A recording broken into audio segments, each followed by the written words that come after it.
শোনো মানুষ, মনোযোগ দিয়ে শোনো। আজ আমি তোমাকে কোনো গল্প শোনাতে আসিনি। আজ আমি তোমাকে বাস্তবতা শোনাতে এসেছি। আজ আমি তোমাকে দুইটা রাস্তার কথা বলবো। একটা রাস্তা জান্নাতের দিকে, আর একটা রাস্তা জাহান্নামের দিকে। মানুষ হাসে, গুনাহ করে, ভুলে যায় আর বলে আল্লাহ তো ক্ষমাশীল।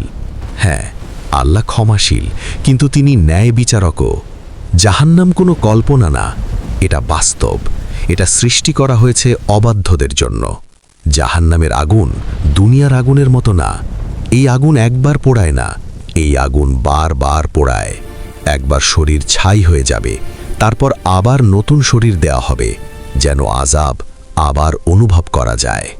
সেখানে মানুষ কাঁদবে, চিৎকার করবে, আর্তনাদ করবে আর বলবে, হে আল্লাহ, আমাকে ফিরিয়ে দাও। কিন্তু তখন বলা হবে, সময় শেষ, ফেরার কোনো পথ নেই। সেখানে পানি চাইবে মানুষ, কিন্তু দেয়া হবে ফুটন্ত পানি। এক ঢোক নিলে নাড়ি ভুড়ি গলে যাবে, মুখ পুড়ে যাবে, কিন্তু মৃত্যু আসবে না। এই হচ্ছে জাহান্নাম। কিন্তু এই একই আল্লাহ জান্নাতও বানিয়েছেন। জান্নাতের বাতাস ঠান্ডা, শান্ত, সেখানে কোনো কষ্ট নেই, কোনো কান্না নেই। সেখানে আছে নদী, দুধের নদী, মধুর নদী, স্বচ্ছ পানির নদী।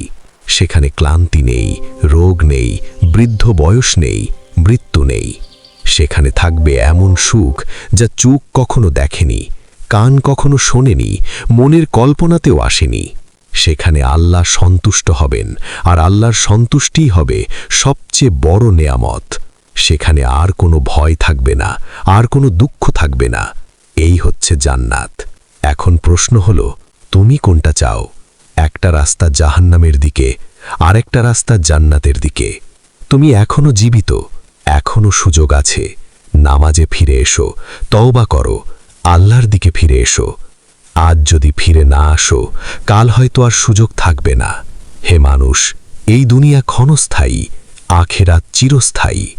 আজ সিদ্ধান্ত নাও, জান্নাত না জাহান্নাম।